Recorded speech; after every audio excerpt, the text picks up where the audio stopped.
Assalamualaikum warahmatullahi wabarakatuh. Waalaikumsalam warahmatullahi wabarakatuh. Warahmatullahi wabarakatuh. Apa kabar semua anak-anak?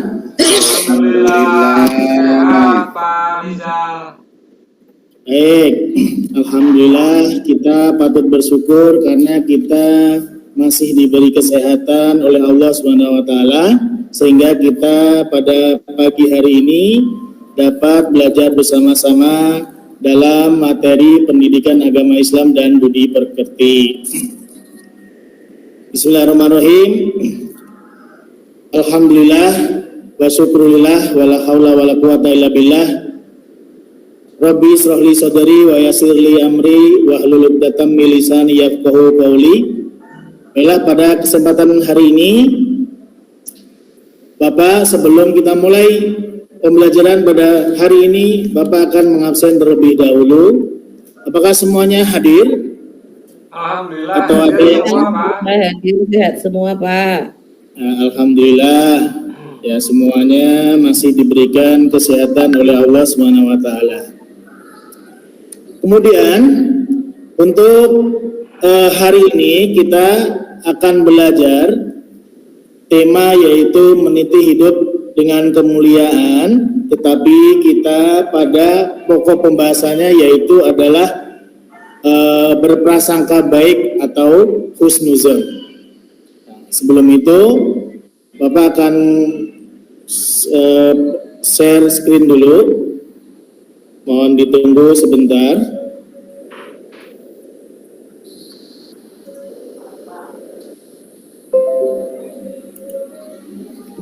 Sudah terlihat screen-nya anak-anak? Sudah Pak. Sudah, Pak. Baik. Materi kita pada pagi hari ini yaitu meniti hidup dengan kemuliaan. Nah, sebelum kita belajar tentang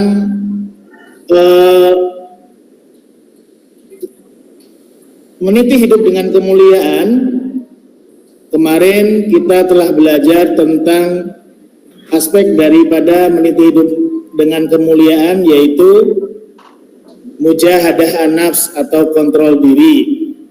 Ya, silakan siapa yang masih ingat pelajaran kemarin mujahadah an-nafs, silakan angkat tangan. Siapa? Saya Pak. Ya, baik. Miftah, silakan. Apa itu mujahadah an-nafs? Mujahadah nafs adalah sikap mengendalikan diri sendiri Pak Rizal. Baik, sikap mengendalikan diri sendiri. Baik, di sini pelajaran kemarin yaitu pengertian mujahadah an-nafs. Mujahadah itu sendiri yaitu bersungguh-sungguh. An-nafs artinya jiwa, nafsu atau diri. Sedangkan ketika dua kata tersebut dijadikan satu menjadi mujahadah an-nafs, yaitu berarti bersungguh-sungguh mengendalikan hawa nafsu. Kemudian hawa nafsu itu sendiri yaitu kecondongan jiwa kepada sesuatu yang selaras dengan keinginannya. Jadi hawa nafsu itu selalu kontras, selalu sama dengan keinginan manusianya. Baik. Sebelum kita menuju pelajaran kita pada pagi hari ini, Bapak akan membacakan kompetensi dasar terlebih dahulu, yaitu terbiasa membaca Al-Quran dengan meyakini bahwa prasangka baik atau husnuzon adalah perintah agama. Kemudian menunjukkan prasangka baik atau husnuzon sebagai implementasi dari perintah Quran Surat Al-Hujurat ayat 12 serta hadis terkait. Kemudian menganalisis Quran Surat Al-Hujurat ayat 12 serta hadis prasangka baik atau husnuzon. Yang terakhir, membaca Quran Surat Al-Hujurat ayat 12 sesuai dengan kaidah tajwid dan makhorijul huruf. Kemudian selanjutnya Bapak akan membacakan tujuan pembelajaran kita pada pagi hari ini. Pertama, terbiasa membaca Al-Quran dengan meyakini bahwa kontrol diri, mujahadah nafs, prasangka baik, husnuzon, dan persaudaraan ukhuwah adalah perintah agama. 2. Menunjukkan perilaku kontrol diri, mujahadah nafs, prasangka baik, dan persaudaraan atau ukhuwah sebagai implementasi perintah Quran 10 dan 12 serta hadis terkait. 3. Menganalisis Quran Surat Al-Hujurat ayat 10 dan 12 serta hadis tentang kontrol diri, mujahadah nafs, prasangka baik, husnuzon, dan persaudaraan atau ukhuwah. Selanjutnya, membaca Quran Surat Al-Hujurat ayat 10 dan 12 sesuai dengan kaidah tajwid dan makharijul huruf. Terakhir, mendemonstrasikan hafalan Quran Surat Al-Hujurat ayat 10 dan 12 dengan fasih dan lancar. Baiklah, sebelumnya Bapak akan bertanya terlebih dahulu kaitannya prasangka baik ini dengan kehidupan di sekitar kita. Contohnya kira-kira apa? Siapa yang bisa untuk menyontohkan perbuatan prasangka baik yang ada di sekitar kita? Siapa? Mintarni, Pak. Ya Pak? Ena? Mintarni, Pak. Oh, ya. Silakan. Ya. Maaf, kirain tadi sinyalnya anak-anak, jadi Bapak kira nggak bisa melihat kehadirannya. Silakan. Mintarni? Masih di mute. Oh, masih di mute. Diklik dulu.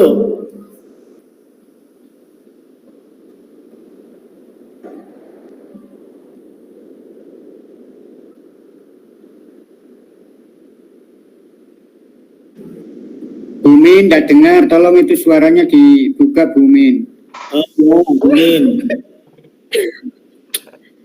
Apa Pak Guru tadi, maaf saya tidak Untuk dengar Pak Guru. memberikan contoh berprasangka baik dalam kehidupan sehari-hari. Berprasangka baik, yuk kita tidak boleh berprasangka buruk Pak, tidak boleh suudzon sama orang lain. Kita harus berprasangka baik. Terus sama Allah begitu apa Pak? Oh gitu, ya baik, betul, itu seperti itu maksud Bapak. Jadi kita tidak iya, boleh Pak. husnuzon atau berburuk sangka kepada orang lain. Kemudian kita masuk ke pembelajaran pada hari ini, yaitu husnuzon atau berprasangka baik atau berpikir positif. Jadi sikap atau keadaan jiwa yang mampu memahami dan menilai sesuatu secara baik dan bijaksana. Kemudian husnuzon ini mempunyai lawan kata yaitu suuzon atau berprasangka buruk atau berpikiran negatif, sikap atau keadaan jiwa yang tidak mampu menilai sesuatu secara baik dan bijaksana. Contoh-contoh dari suuzon ini ada 3 macam. Yang pertama yaitu ghibah, membicarakan kejelekan orang lain di belakang orang yang bersangkutan, walaupun yang dibicarakan itu sesuai dengan perilaku. Jadi kita tidak boleh, meskipun berita itu benar, kita tidak boleh untuk menceritakan hal-hal jelek dari orang lain tersebut. Yang kedua yaitu buhton atau bohong besar. Itu keburukan atau kejelekan yang disebut tidak sesuai dengan pelaku. Ini bohong ya, karena yang diucapkan orang ini tidak sesuai dengan kenyataannya.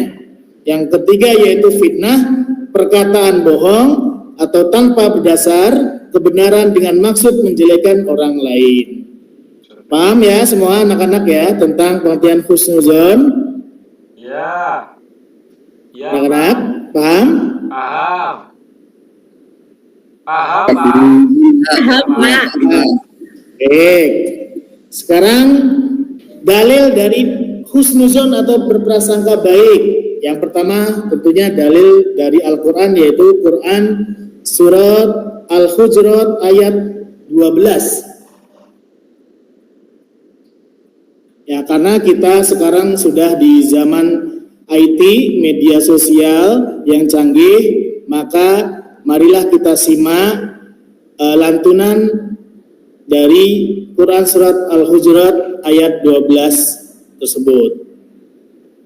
يا أيها الذين آمنوا اجتنبوا كثيرا من الظن إن بعض الظن إثم ولا تجسسوا ولا يغتب بعضكم بعضا أيحب أحدكم أن يأكل لحم أخيه ميتا فكرهتموه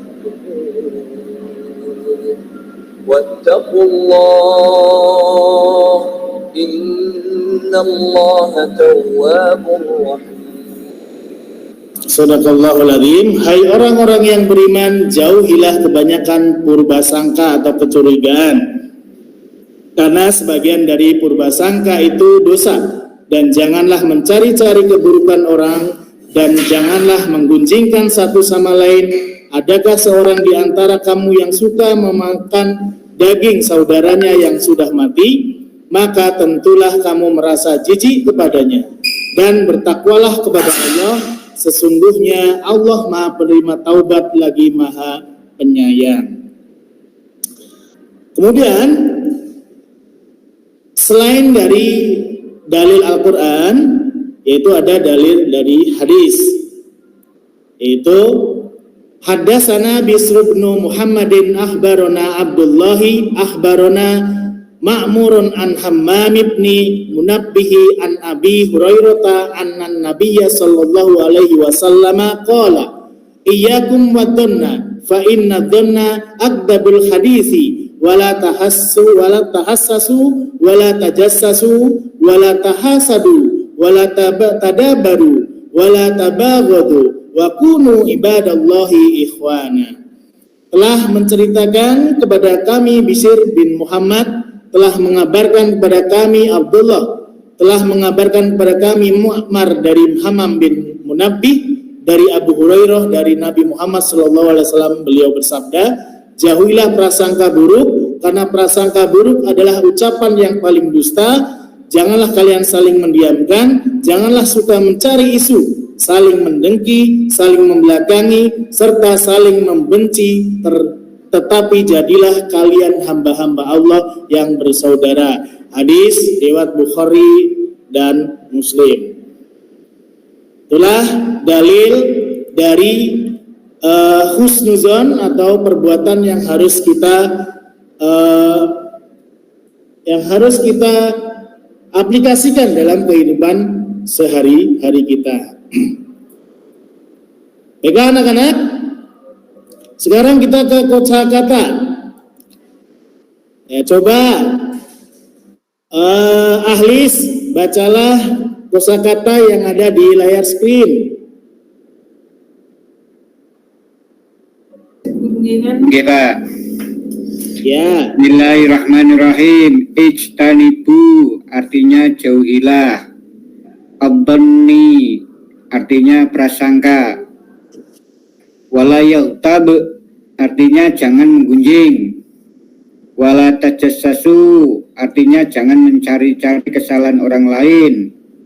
Yang terakhir Pak, ismun artinya dosa Pak. Ya, terima kasih Halis telah membantu Bapak membacakan makna kata atau mufradat dari Quran Surat Al-Hujurat ayat 12. Kemudian anak-anak, kita sekarang akan melihat dari sisi tajwid, ya, kaidah tajwid dari Quran Surat Al-Hujurat ayat 12. Ya, silahkan kita simak bersama-sama. Anak-anakku sekalian, sekarang kita akan membahas hukum tajwid pada surat Al-Hujurat ayat 12. Yang pertama, ya ayyuhan, ya ayyuh. Ya majais munfasil karena huruf mat yaitu ya fathah yang diikuti alif bertemu dengan hamzah di lain kata. Cara membacanya yaitu panjang selama 2 sampai 5 harokat. Kemudian selanjutnya alladzina, alif lam syamsiyah, karena alif lam bertemu dengan salah satu huruf syamsiyah yaitu dzal. Cara membacanya dengan memasukkan huruf alif lam atau langsung membaca dzal.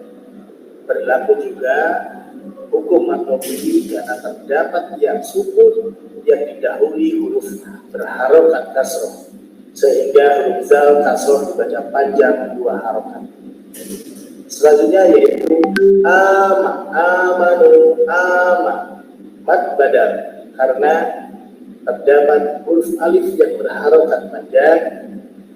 Cara membacanya panjang selama 2 harokat.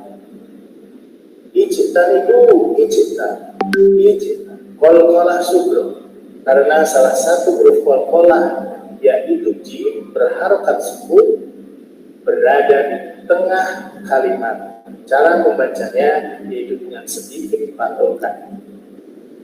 Berikutnya adalah ijtanibu matobi, karena waw sukun didahului huruf berharokat domah. Cara membacanya dengan dipanjangkan 2 harokat. Berikutnya adalah kasir, si matobi, karena ya sukun didahului huruf berharokat kasroh dibaca panjang selama 2 harokat. Kemudian rommi, kasirommi, idgham diguna. Fathah tanwin bertemu dengan mim, harokat fathah tanwin dileburkan dan seolah-olah mim bertasydid. Membacanya disertai ilmu. Baiklah anak-anakku sekalian, nah tugas kalian nanti mencari hukum-hukum tajwid yang belum kita bahas pada pagi hari ini. Kemudian nanti dikumpulkan minggu depan. Ya, ini adalah tugas individu. Nanti silakan dikumpulkan, dicari hukum tajwidnya yang ada di surat Al-Hujurat ayat 12 ini. Sisanya nanti minggu depan dikumpulkan. Mengerti ya anak-anak ya? Iya, Pak. Baiklah, sekarang silakan ada pertanyaan. Silakan yang mau nanya. Kamu nanya. Ada yang mau nanya? Pak Maaf, Fathu. maaf Pak. Pak Fathu. Maaf Pak. Ya. Mau nanya Pak Mas Fathu? Pak, Ya. murid kurang ajar ini, kamu nanya. Maaf Pak. Keceplosan Pak. Ada yang nanya? Enggak Pak. Saya Pak, tanya Pak. Oh iya Silakan, tuh. Ahlis. Mujahadah itu artinya apa Pak? Nah, mujahadah itu adalah bersungguh-sungguh. Jadi jahada yujahidu itu mujahadah artinya bersungguh-sungguh. An-nafs berarti diri sendiri, jiwa. Nah, jadi mujahadah an-nafs adalah bersungguh-sungguh untuk menjaga diri dari perbuatan-perbuatan yang tercela yang diakibatkan dari hawa nafsu kita sendiri gitu. Anak-anak ya. Iya, Pak. Iya Pak. Pak, paham Pak. Ya. Ya, ada lagi? Mau tanya Pak? Ya silakan, minta nih mau nanya. Nah itu saya pernah dengar itu Pak, mujahadahan itu maksudnya bagaimana itu Pak? Itu ada apa itu jamaah mujahadahan itu berarti itu apa ada kaitannya dengan materi Bapak atau bagaimana nggih Bapak? Mohon penjelasannya Mujahadah. Bapak. Itu sih mujahadah itu loh Pak, kadang itu Pak. Acaranya apa aja gitu? Oh gitu. Ya kalau mujahadah artinya bersungguh-sungguh, misalkan pengajian bersungguh-sungguh ya mujahadah artinya. Oh berarti gitu. kan sungguh. Oh iya Pak. Gitu. Terima kasih. Ya, sama-sama. Penjelasannya Ada Bapak. lagi? Tidak ada? Baiklah kita tutup. Ya. Kemudian adalah tugas untuk diskusi. Nanti kalian cermati gambar pada layar berikut ini. Ada gambar pohon-pohon yang rusak, hutan yang rusak, pohon-pohonnya ditebang. Kemudian ada gambar banjir. kemudian ada gambar tawuran. Dari gambar-gambar tersebut, amati berbagai gejala di atas, buatlah kemungkinan-kemungkinan apa penyebab semua fenomena itu terjadi. Apa kemungkinan-kemungkinan yang bisa kamu lakukan untuk mencegah atau mengurangi semua itu. Baiklah, nanti tugas ini akan Bapak share melalui WA Group. Nanti silakan kalian berdiskusi sesuai dengan kelompoknya masing-masing. Kemudian minggu depan dikumpulkan. Bisa dimengerti? Iya, Bisa, Pak. Pak Guru. Baik, terima kasih. Nah, mungkin pembelajaran kita pada pagi hari ini kita cukupkan. Bapak berpesan kepada kalian semuanya untuk selalu berprasangka baik, untuk selalu berhusnuzon kepada siapapun, agar kita selalu diberikan petunjuk oleh Allah Subhanahu wa taala. Kemudian marilah kita tutup pembelajaran pada pagi hari ini dengan bersama-sama membaca Alhamdulillah. Alhamdulillahirrahmanirrahim. Kita berdoa kafaratul majlis, subhanaka Allahumma wa bihamdika asyhadu an la ilaha illa anta astaghfiruka wa atubu ilaik. Wassalamualaikum warahmatullahi wabarakatuh. Waalaikumsalam warahmatullahi Waalaikumsalam warahmatullahi wabarakatuh.